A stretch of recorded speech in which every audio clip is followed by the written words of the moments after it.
Dear students, so one more very important notice for all of you that on the 18th November 2020 and on 21st November 2020 you have NEET tests. Alright, so it is requested for all of you to prepare well for the tests on 18th and 21st, that is on Wednesday and on Saturday. Alright, so let me tell you now, on 18th you have bio and maths. It will be there for 60 questions. So how the questions are divided, let me tell you. Maths, it will be first maths 1 to 30 questions, then followed by 31 to 60 will be biology. The same manner it will be physics and chemistry. 1 to 30 questions will be physics and the another 31 to 60 questions will be chemistry. Alright, so let me tell you the topic for biology. On 18th the topic for you will be the living world. The first chapter of your first PU will be there for your test, so you need to prepare thoroughly. Either the questions can arise from your material or other than the material, but thoroughly by understanding the subject you need to prepare. So the timing of the test will be from 9 a.m. rather to 10 a.m. Alright, so after completion of your test in this time, before 10:15 a.m. you have to upload or send your answers to the respective numbers which have been given to you. Alright, after 10:15 a.m. if you are submitting, that will be considered as late submission. So it will not be evaluated. So make a note of it. It is very important to maintain the discipline as well. Alright. And how to answer the question? See, you can divide it like this. And from 1 to 10th question you can just keep answering. Say for example, the answer is 1 and the second question the answer is 2, third question 3, fourth question 2, fifth question 2, then sixth question is 4, alright, like this, then 3, 2, 4, 1, like this, in this order, you can follow writing the answers, so it will be easy for evaluation and to send the key answers as as soon as possible. Solutions will also be uploaded, after you submit the key answers by 10:15 a.m. it will be evaluated and later solutions will be sent on the same day. So please do study well for your upcoming test. So already we know that the chordata has 3 subphylums. The first we have is Urochordata, which is also referred to as Tunicata. Then followed by Cephalochordata, and finally we have Vertebrata. First let us understand these 2 phylums. That is Urochordata and Cephalochordata, which as I said you, they are subphylums of chordata. See, dear students, Urochordata and Cephalochordata are generally referred to as protochordates, and they are exclusively marine. That means they survive in the salt waters. Alright. See, there are few special characteristics which we need to take into consideration. First of all, when we talk about this Urochordata, let me tell you that only in the larval tail there is presence of notochord. So the notochord is not so well developed here. But with respect to Cephalochordata, the notochord is present from the head till the tail, right? So, and in fact, one more important point to note here is that they are persistent throughout the life. So, we can say, both are coming under important group called protochordates, right? And both are marine, but the difference between these are the notochord is present only in the larval tail. Okay, larva which is developed in the earlier stages, only in the tail of the larva there is a presence of solid supporting structure called as notochord with respect to urochordata or tunicata. But when we go to cephalochordata, the notochord is present from the top till the bottom of the body, and it is generally present throughout the life. Moving on to discuss about the further, as I said you, the tunicates or the urochordates.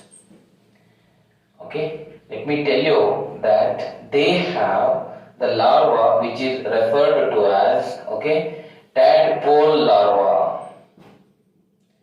This larva undergoes retrogressive metamorphosis. So, what do we mean by retrogressive morphosis? Retrogressive means to say here very early stages of an organism, it is indicating us to. So, here it refers to, the larva, itself showing the chordate characteristics.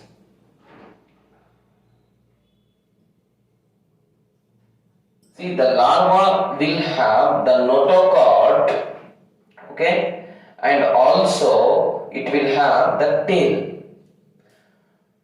Whereas when it in fact attains the adulthood, both this notochord and the larva disappears. So that is what it is very interesting to note. These changes are referred to as retrogressive metamorphosis. So larva here also shows neotony. So see, it attains sexual maturity, and let me tell you that further, it does not metamorphose or it does not undergo the metamorphosis or the developmental changes from the larva to adult. It does not undergo. In fact, so before and without undergoing those changes, it attains sexual maturity. The larva itself, in the larva itself, we can find. That's what we call here as neotony. So few examples. Let me tell you here. We have, for example, azidia, and herdmania, which is also referred to as sea squirt. Then we have also here the salpa. Then doliolum to go with. We have polyzoma. Pyrosoma. This pyrosoma also shows some special features. Its blood is green in color due to the presence of vanadium. See, pyrosoma's blood is green in color due to the presence of vanadium. Alright, and it shows an important characteristic. Either it can show phosphorescence or bioluminescence. Alright, so these are few important aspects pertaining to the urochordates or the tunicates. Remember the examples: azidia, herdmania, salpa, doliolum and pyrosoma.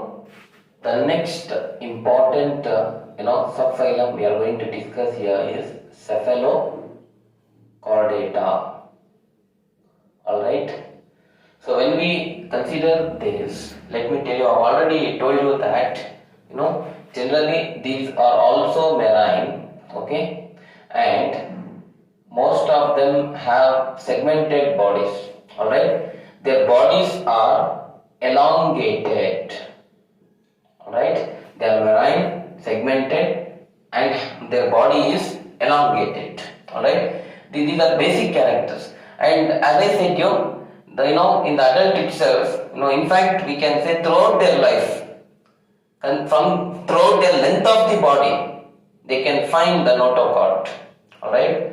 So it will persist till their death, alright. So these are important characters now we need to take into consideration with respect to cephalocortex. Examples here, the best example we can bring is Amphioxus,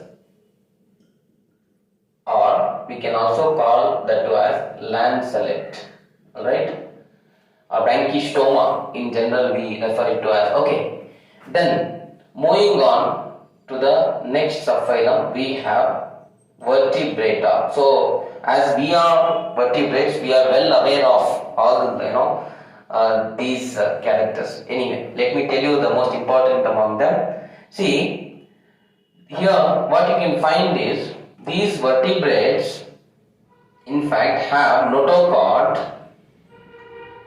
during embryonic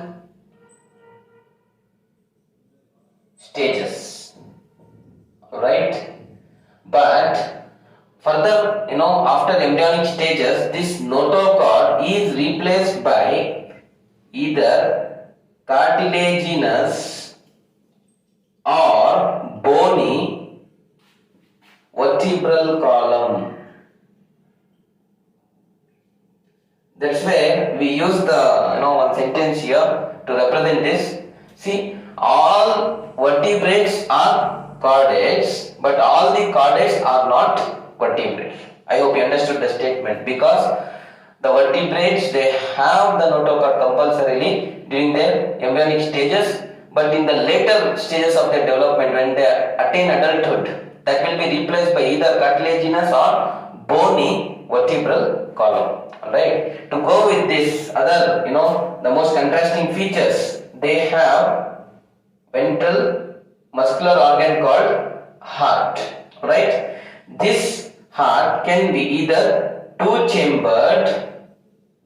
Okay, two-chambered in case of, next we are going to discuss about this, okay, chondrichthyes and OSTEICHTHYES, the fishes, okay, the pisces, superclass, okay, fine. Then we have three-chambered with respect to aves, okay, we have amphibians here, okay, and reptiles. Then four-chambered also it can be with respect to apes and mammals. So remember this. So the heart is ventral. It can be either two-chambered, three-chambered or four-chambered. To move with this, let me also tell you that here the brain is covered by, okay, we can say the cranium, or we can say the as brain box. Alright, almost all the vertebrates possess skull. Alright, they also have appendages.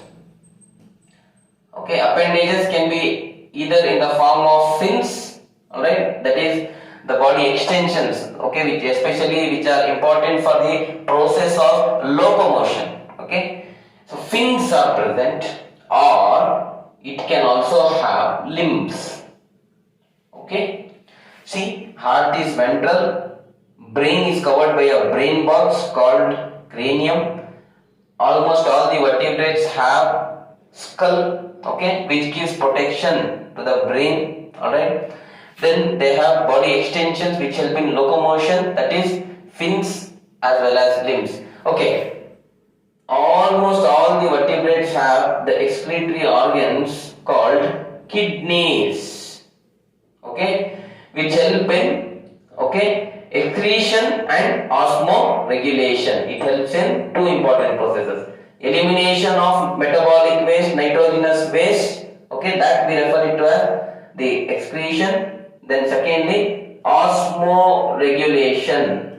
So let me tell you, osmoregulation means to say here maintenance of the osmotic pressure of the body fluids. Okay, and also maintain the concentration of the electrolytes in the body. That is what we refer it to as osmoregulation. Both these processes are performed by the kidneys. Alright, so these are few contrasting features which you can take into consideration with respect to vertebrata. And remember that all the vertebrates are chordates, but all the chordates are not vertebrates. Okay, this is a very important statement here. Dear students, next let us move on to the division, that is agnata. Alright, so here under this division we have one class, only single class, called as CYCLOSTOMATA. So here remember, as I said you,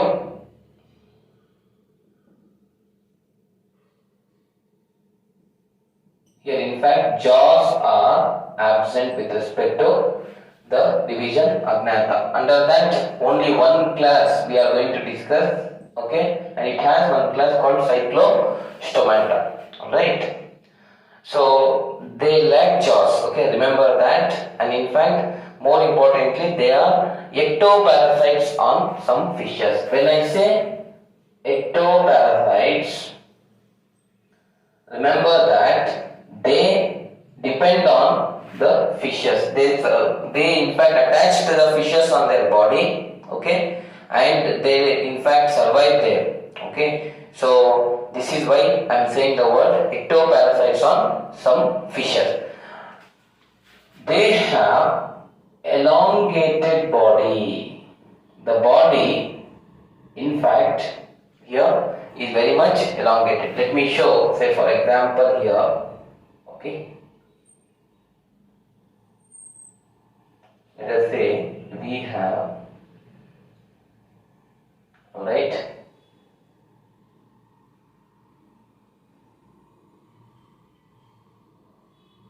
so this is, okay, lamprey or petromyzon.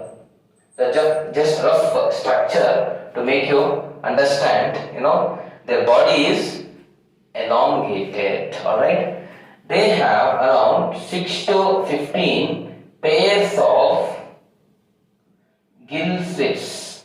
Okay, for what? Respiration. Alright, so remember, okay, and here generally only gill slits are present. We cannot find gill cover. Okay, they have sucking, right, and circular mouth. So as you can find here, with respect to the best example which I have given here is lamprey or petromyzon. They have circular, and the mouth they have is sucking mouth. As they lack jaws, I have already told you they don't have the jaws, so they have to suck, okay, the food, and also to go with that it is circular, rounded structure. Okay, so we don't find here pancreas at all. Pancreas are completely absent with respect to this phylum. Okay, they are devoid of scales. Say the body of other, in fact, organisms, other than this class, we are going to discuss further many other classes. Okay, so they do have either precoid scales or ctenoid scales. Here we don't find the scales on their body. Alright, absent, and they also don't have paired fins, but you can find unpaired fins. Alright, so that's also very important to note here. Okay, to go with that, the cranium, that is the brain box, and the vertebral column here is cartilaginous. It is made up of cartilage. brain and that is why brain box or cranium and vertebral column, which is made up of cartilage. It is not made up of bones, but it is made up of cartilage. Remember that. And as I said you, remember they are marine organisms, but they have to move from sea to fresh water for spawning. Spawning here basically refers to depositing or releasing their eggs. To deposit the eggs or to release their eggs, they have to move from sea to fresh water. That we refer here to as the spawning process. Alright. So again, let me tell you, after the spawning process is completed, they return from the fresh water to the sea. But they would have all undergone the metamorphosis. Alright. After metamorphosis, they return back to the ocean. So these are few important characters pertaining to the class CYCLOSTOMATA. Alright. Let me tell you that they are ectoparasites on some fishes, not all fishes, few fishes. Then their body is elongated. They have 6 to 15 pairs of gill slits are present. Important for respiration. Then circular and sucking mouth, pancreas are absent. They don't have scales on their body. And brain and vertebral column here is made up of cartilage. Alright. Further, they have the process of spawning to move from seawater to freshwater for laying the eggs and coming back after metamorphosis again back to sea. They have unpaired fins, example lamprey or petromyzon.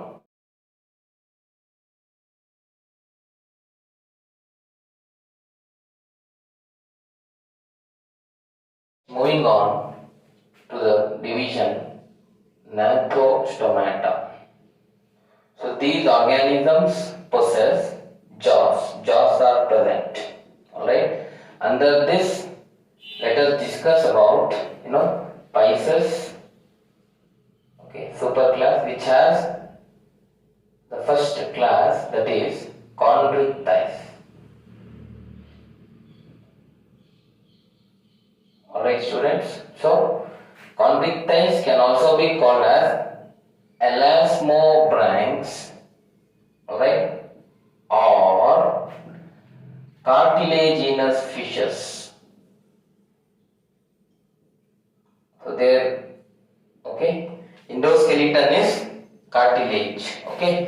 First of all, let me tell you, the study of fishes is generally referred to as ichthyology. Right? What do we call the study of fishes as? Ichthyology. These organisms are marine animals. Alright? They are marine. Their habitat is marine. And to go with this, let me also tell you that they are poikilotherms or poikilothermic animals or cold-blooded animals. So they have to constantly change their body temperature wherever they move. Their body temperature is not constant. That is what we refer to as poikilotherms. Next, they have streamlined body. See, streamlined or boat-shaped, you can see the streamlined body is important to avoid the friction, and it is also important, as less resistance will be there when moving or swimming in the water. That's where the streamlined body is important for these organisms. Alright, the mouth is ventral. Alright, let me show the diagram here. A rough diagram. Alright,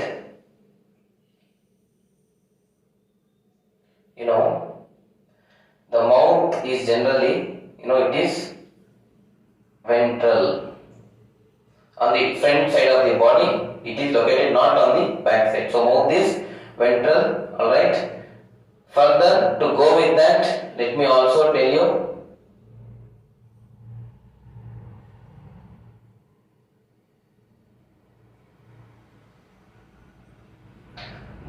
tail is heterocoel. That means it is made up of unequal lobes. Alright? The tail is heterocoel. Hetero means unequal. Unequal lobes are present in the tail. Alright? So further moving ahead, they have very strong jaws. Alright? Jaws are very strong. And because of this character, let me say they are predaceous. They attack and kill their prey and obtain as their nutrition. Alright?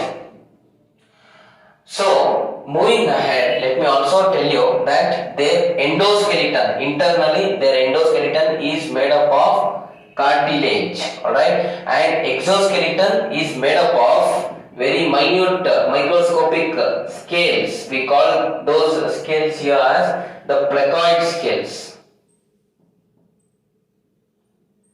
Alright, remember these characteristics which are very important for you to note down. See, to move ahead, let me also tell you their heart is generally two-chambered. When I say this, let me tell you two chambers are present, one auricle and one ventricle. Alright. So, in fact, not only under chondrichthyes, even the upcoming osteichthyes as well, both of them have generally two-chambered heart, that is having one auricle and one ventricle. Alright. Further moving with gill slits, they have gill slits without operculum. Operculum is absent. Operculum here means to say the gill cover. The gill does not cover these gill slits. Okay, so gill slits are present here but not covered by the operculum. Remember that. So to move with that, let me also tell you, the placoid scales which are present here, in fact modify these scales modified to form the teeth here. So these organisms are also possess teeth, but remember they are backwardly directed. They are not present like this. They are backwardly directed with respect to these organisms. Alright. So they don't have air bladders. Air bladders are absent, or you can also say them as swim bladders or hydrostatic organs. All refer the same here. Alright, so these are absent. So they have to constantly keep swimming in water to avoid sinking. If not, if let us say, if they don't have air bladders, definitely they will sink and they will die. Hence, so they have to constantly keep swimming in the water to avoid sinking. So what do you mean by hydrostatic? The body fluids will be at rest. So that's what you can call also air bladders as hydrostatic organs. Alright, children. And further moving ahead, let me tell you, other than this, when we consider their important characters, especially with respect to males, they are provided with claspers. What are claspers? So these claspers are present on the pelvic fins. Alright. So claspers are present on the pelvic fins. So this is important for copulation or sexual activity with female. Okay. Their reproduction is generally sexual reproduction, and the sexes are separate. Male and female can be distinguished very easily. Alright. So in fact, they are generally viviparous. When I say viviparous, they directly give birth to young ones. So these are few important aspects. Remember, other than this, even fertilization, we can say fertilization is internal. So these are important characters pertaining to the class, okay, under the superclass Pisces, that is chondrichthyes or elasmobranchs or cartilaginous fish. Dear students, see, I have represented few examples for the class chondrichthyes, and let me tell you, it is very important to know the common names of some of the fishes. It can be useful for the NEET and other competitive examinations. Dear students, see, the first example here I have is Scolodion. Okay, it is referred to as dogfish. Why is it called so? Because it has great sense of in fact smell. That's why it is called as dogfish. Not because it looks as such. Okay, it is because of the sense of smell. Then Pristis. It is also called a sawfish. I think everyone might have saw the saw, which is used for cutting the trees. The mouth, actually, the front portion of this fish, let us say this is the fish and other things, okay. So, in fact, it looks as such, the mouth, okay. It is like a saw. That's why it is called as what? Pristis is referred as sawfish. Then we have Carcharodon, which is also called as great white shark. It is one of the major predators, okay, in the sea, alright. It has very sharp teeth and in fact it can rapidly kill any of its prey.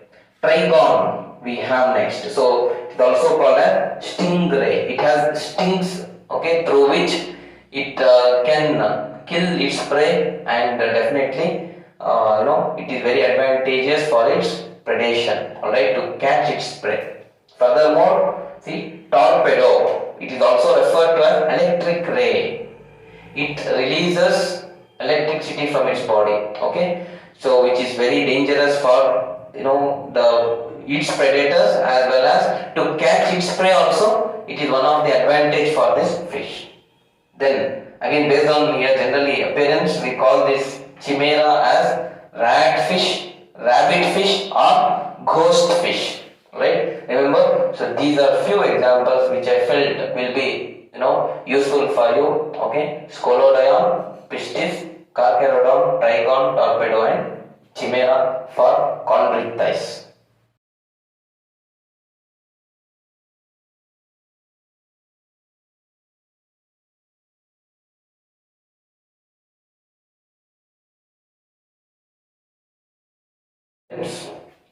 Next, moving on to the same, under the division Gnatostomata, we have the superclass Pisces. We have already discussed about the first class, that is chondrichthyes or the cartilaginous fishes.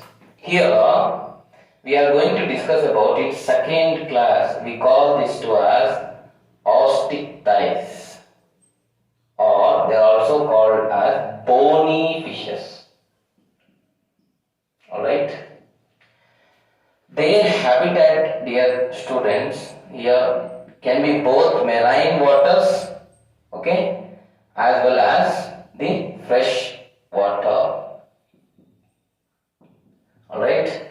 They can survive in the sea or they can survive in the freshwater lakes, ponds, rivers, streams, alright, and so on. Alright. Furthermore, let me tell you, their body is spindle shaped, like a spindle, right? So, see, for example,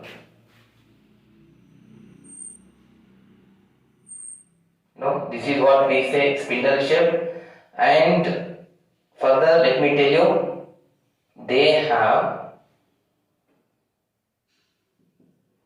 alright, the tail which is homoceral, with equal lobes, almost with equal lobes we can find the division of the tail fin or the caudal fin, what we say. And further, their exoskeleton is made up of what you say, the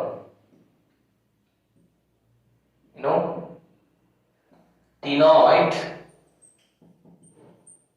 Alright, we can say it as ctenoid, or we can also say it as cycloid scales. Remember, in the case of chondrichthyes, it was microscopic scales called placoid scales. Here the scales are very much visible. Okay, these scales are called as cycloid or ctenoid scales, which form the exoskeleton of these organisms. Further, their endoskeleton is made up of bones, so it is bony in nature. Alright children, mouth, with respect to the other class we had discussed, that is chondrichthyes, the mouth was ventral, so in the front portion of the body the mouth was present, but it is here generally terminal. Alright, terminal mouth they will have. That means exactly in between the ventral and dorsal side of the body, at the center we can find the mouth. So we generally represent that as what? Mouth as terminal. Then they have generally here 4 pairs of gills. Alright, 4 pairs are present, and they are covered by operculum. When I say operculum, already I have told you, it is also called as what? Gill cover. Alright students, okay, so remember this. And to go with this, let me also tell you that their heart is generally, it is 2-chambered. So again, it is having one auricle and one ventricle. Okay, so through which all the important circulatory aspects are maintained. Air bladders are present here, so which were absent with respect to chondrichthyes, but here it is present. We can also say air bladders, as I said you before. Swim bladders are hydrostatic organs. When these organs are present, there is no need of constant swimming. Even if they don't swim, because of the presence of these air bladders, they can definitely in fact float on water. That's also one important character we can say. They have paired and unpaired fins, both. Okay, we can say they have generally both of the paired and unpaired fins as well. Okay, when it comes to excretion, dear students, here it is ammonotelic. When I say ammonotelic organisms, they excrete the chief excretory component as ammonia. The same with respect to chondrichthyes, it was ureotelic. There it was urea, which was the chief excretory component, but here it is ammonia. Alright. Here, coming to reproduction, sexes are separate. That means males and females can be easily distinguished, easily identified. Alright. But fertilization here, it is external. The same we didn't find with respect to the chondrichthyes. Here it is external, there it was internal. So the process of fusion of male and female gametes will occur outside the female body. That's where I am referring it to as what? External type of fertilization. The organisms here are generally oviparous. Now most of the organisms, they give, they lay eggs. Alright. So through the eggs, the young ones are hatched. Alright. The same with respect to chondrichthyes was viviparous, where the organism directly give birth to young ones, dear students. Alright. So these are few important aspects you need to remember with respect to, we have the class called OSTEICHTHYES or bony fishes. Dear students, here also with respect to the class OSTEICHTHYES, we have few examples which are again necessary for the competitive examinations point of view. We have catla, which is catla, we refer it to as labio or rohu, mrigal or carps, clarius, magar or catfish. See, these fishes are generally available in the markets, generally used by the people across the world for consumption as well. Okay. So other than that, here we have hippocampus or seahorse. There is one contrasting characteristic which is shown by this organism. The female deposits her egg in the pouch of the male. So male carries all the eggs and later they are released from the male. So this is something very different which we can find in the animal kingdom as well. Then one more example, exocetus we have, so it is also called flying fish. It is noted that in few of the regions like Barbados and many other regions, where flying fish are found, even up till 40 meters they will be in the air. They in fact have the ability to fly in the air. Okay, so that fish is referred to as exocetus. Then we have betta, or this is generally called a fighting fish. It is always involved with competition with other fishes. And later, pterophyllum, it is called angelfish. Let me tell you that more importantly, this betta and pterophyllum are aquarium fishes which are generally used. See, this fighting fish, what we call betta, is generally not put up with other fishes. Why? Because it may kill those fishes. Okay, if it is kept, it should be generally kept as a single fish. Alright, so that's why it is called as fighting fish. Further, we have stonefish, which is one of the most poisonous fishes, and tetradon, which we call puffer fish. His body swells, like a balloon. Alright, so these two fishes are the most poisonous fishes. Then we have salmon. Salmon is the migratory fish. It migrates from one region to the other region. Then one of the beautiful fishes, we in fact say the most beautiful fish, we refer zebrafish as. Okay, so these are few interesting examples which we can bring it with respect to the class OSTEICHTHYES. Again, I am requesting everyone, please do follow the classes with attention and concentration. Okay, and also follow up with your assignments. Thank you very much.